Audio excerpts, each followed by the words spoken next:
Warning, इस channel का आपको लत लग सकता है, इसे अपने रिस्क पर देखें। दोस्तों आज हम बात करने वाले हैं एक ऐसे श्रापित ग्रंथ के बारे में जो एक श्रापित यक्षिणी के द्वारा लिखा गया है। जो कोई भी लालच में आकर इस किताब को पढ़ने की कोशिश की, या तो उसकी मृत्यु हो गई या फिर वो पागल हो गया। हालांकि अभी भारत सरकार ने इस ग्रंथ को पढ़ने पर पूरी तरह से बैन लगा दिया है। और मैं आपको बता दूं कि यह ग्रंथ एक श्रापित यक्षिणी के द्वारा लिखी गई है, जिसका नाम नीलावंती था, और इसी के नाम पर इस ग्रंथ का भी नाम नीलावंती ग्रंथ पड़ गया। आखिर कौन थी ये नीलावंती जिसने इस श्रापित ग्रंथ को लिखा था, और आखिर क्यों लिखा था? दोस्तों आज का ये वीडियो बहुत ही ज्यादा इंटरेस्टिंग होने वाला है, तो इसलिए इस वीडियो को ध्यान से सुने और एकदम लास्ट तक जरूर देखें।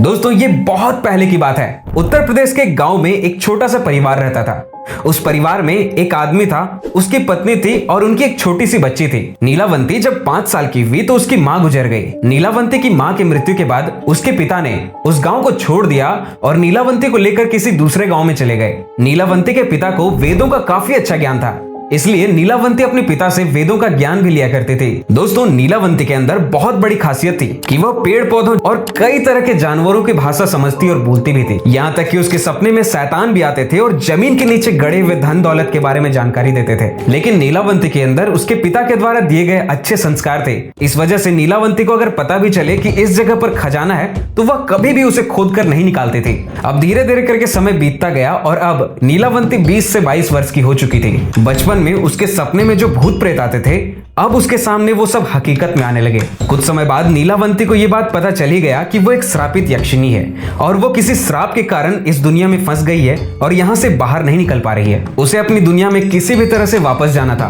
तो वह यह सब बात अपने पिताजी को बताती है। तब उसके पिताजी उससे कहते हैं कि बेटी, अगर तुम इस दुनिया की नहीं हो और तुम किसी श्राप के कारण इस दुनिया में फंस गई हो और तुम इस दुनिया से नहीं निकल पा रही हो, तो मैं तुम्हें नहीं रोकूंगा। तुम कभी भी यहाँ से जा सकती हो, मैं रोक टोक नहीं करूंगा। नीलावंती जब उस गांव को छोड़कर जा रही थी तब उसे रास्ते में एक व्यापारी मिलता है।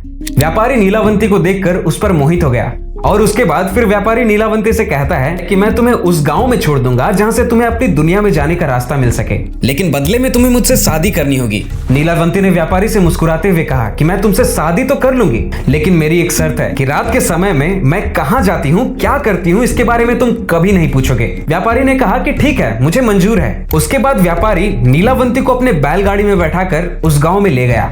फिर उसी शर्त के अनुसार नीलावंती ने उस व्यापारी से शादी भी कर ली। रोज रात के समय में नीलावंती बरगद के पेड़ के नीचे तंत्र मंत्र करने के लिए चली जाती थी।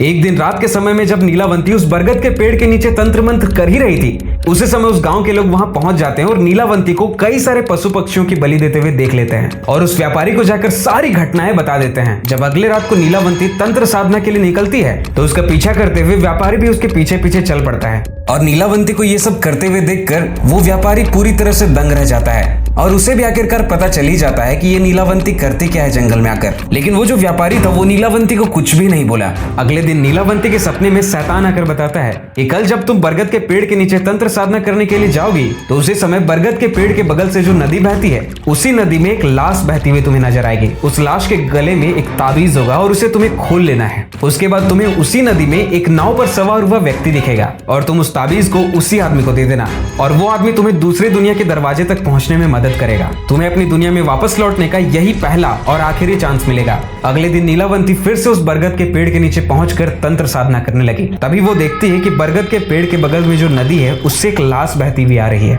वह तुरंत ही उस लाश के पास जाकर उसके गले में जो ताबीज थी उसे निकालने की कोशिश करती है। उसी समय वहां पर उसका पति यानी कि वो व्यापारी आ गया और वो अपना असली रूप में आ जाता है। असल में जो उसका पति था वो कोई व्यापारी नहीं बल्कि एक शैतान था, बहुत ही भयानक शैतान था। वह व्यापारी अपना असली शैतानी रूप में आ जाता है। नीलावंती ताबीज की पहली गांठ खोल पाई थी और दूसरा खोलने ही वाली थी।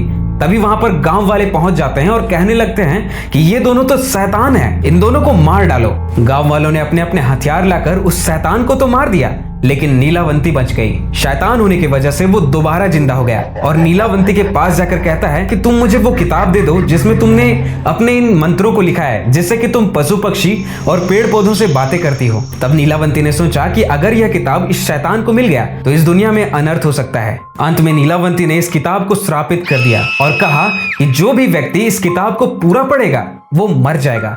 और जो भी व्यक्ति इस किताब को आधा पढ़ेगा वो पागल हो जाएगा। यह कहकर नीलावंती उस किताब को लेकर भाग गई। उसके बाद नीलावंती का आज तक पता नहीं चल पाया कि आखिर वो कहाँ भागी। इस पर हमें कई सारे ऐसे थ्योरीज मिलते हैं जिसमें बताया जाता है कि नीलावंती आज भी जिंदा है और वो आज तक उसी गांव में भटकी रही है, क्योंकि उस शैतान ने सपने में नीलावंती से कहा था कि ये तुम्हारा पहला और सबसे आखिरी चांस होगा इस दुनिया से बाहर निकलकर अपने दुनिया में वापस जाने का। कुछ समय के बाद वह किताब एक साधु को मिलती है। उस साधु के मन में कोई भी लालच नहीं था। हालांकि वह किताब दूसरे भाषा में लिखा हुआ था, इसलिए उस साधु ने उस किताब को एक सरल भाषा में लिखा ताकि उसे सब लोग समझ सकें।